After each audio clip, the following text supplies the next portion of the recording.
एक कहावत तो आपने जरूर सुनी होगी, जैसा कर्म करोगे वैसा ही फल पाओगे। ये दुनिया गोल है जनाब। आप कोई भी कर्म करते हो, वो चाहे अच्छा हो या वो बुरा हो, लौट कर वापस जरूर आता है। दिस इज कॉल्ड कर्म। लेकिन हम ये कैसे पहचानेंगे कि कौन सा कर्म अच्छा है या कौन सा कर्म बुरा है? चलिए थोड़ा सा और डीप समझते हैं। अगर हम कोई भी कर्म जानबूझकर या हमारा मोटिव होता है, हमारी इंटेंशन होती है किसी काम को करने की, तो वो ऑब्वियसली हमारा कर्म, चाहे वो अच्छा हो या बुरा हो, दैट इज आवर कर्म। अगर आपसे कोई काम अनजाने में हो जाए, इट मीन्स आप कोई काम पॉजिटिव करना चाहते हैं, आप कोई कुछ अच्छा काम आप करना चाह रहे हैं, लेकिन वो गलत हो गया, that is not your bad कर्म ऑब्वियसली। फॉर एग्जाम्पल, अगर कोई इंजीनियर, उसकी इंटेंशन चाहे एक देशभक्ति हो या उसकी ईमानदारी हो, और वो एक पुल बना रहा है, उस पुल को बनाने के लिए उसने हर चीज एक्यूरेट की। इट मींस उसने जितना उसमें सीमेंट लगना था या जितना भी उसमें मटेरियल लगना था, वो एक क्वांटिटी में, जितनी क्वांटिटी की जरूरत थी वो उस क्वांटिटी में प्रॉपर मंगाया। लेकिन जो उससे नीचे हैं, इट मीन जो ठेकेदार हैं या कुछ मजदूर हैं, उन लोगों ने उसमें घपलाबाजी की। अब जो इंजीनियर है उसकी इंटेंशन थी कि ये पुल में एक परफेक्ट पुल बनाऊं, एक परफेक्ट फ्लाईओवर बनाऊं, लेकिन जो नीचे वाले बंदे थे, जो ठेकेदार थे या अगेन मजदूर थे, उन लोगों ने उसमें से चुरा लिया या कम कर दिया या बेच दिया, जिसकी वजह से जो फ्लाईओवर बना है, बन के जब तैयार हो गया, उसके कुछ वक्त बाद वो फ्लाईओवर टूट गया, वो पुल टूट गया। अब जो इंजीनियर है, अब वो सोचेगा कि ये शायद मैंने कहीं कमी छोड़ दी। अब वो सोचेगा ये मेरा कोई बुरा कर्म है, but that is not his कर्म। ये उन बंदों का कर्म था जिन्होंने चोरी की। अब यही एक छोटी सी सोचने की बात है कि अगर वो उन चीजों में वो लोग कमी ना करते, तो वो बंदा ये चीजें बिल्कुल भी नहीं सोचता।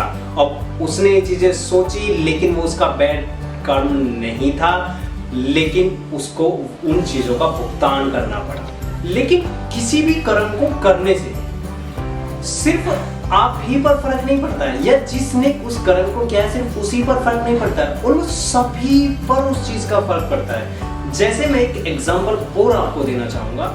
अगर किसी राज्य में कोई दंगा भड़क जाए और वहां पर आपस में लड़ाई झगड़ा मार काट मची हुई है, और वहां पर बैठा हुआ उस राज्य का मुख्यमंत्री सिर्फ इतना बोल दे कि आने वाले हैं चुनाव, आप होने दीजिए सब कुछ। अब उस मुख्यमंत्री का कर्म नहीं देखा जा रहा है, उस मुख्यमंत्री ने तो कर दिया, लेकिन उसका असर कितने लोगों पर पड़ा, कितने लोग अपनी जान गंवा बैठेंगे, कितने लोगों के घर परिवार खत्म हो जाएंगे, कितनी सरकारी प्रॉपर्टी को नुकसान होगा, ये बिल्कुल भी नहीं सोचा, और उन्होंने अपना कर्म कर दिया।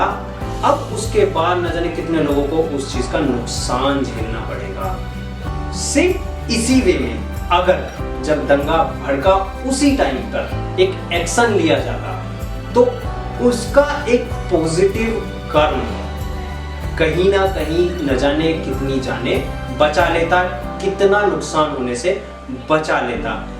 सिर्फ यही चीज, अब उसने एक बुरा कर्म किया तो ये कर्म लौटकर भी वापस आएगा।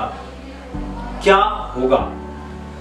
अब जब चुनाव होंगे, उस राज्य की जनता को क्योंकि पता होगा कि इस मुख्यमंत्री ने टाइम पर इस दंगे को नहीं रोका, क्या वो लोग उसे वोट देंगे?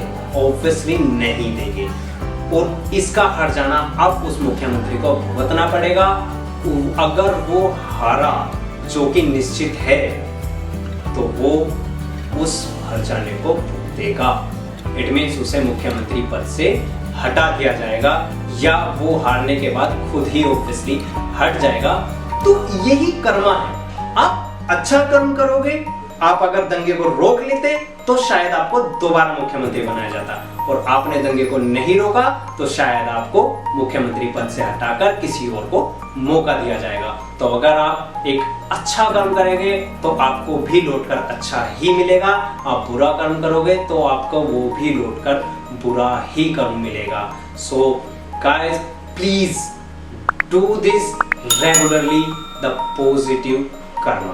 Thank you so much for watching this video.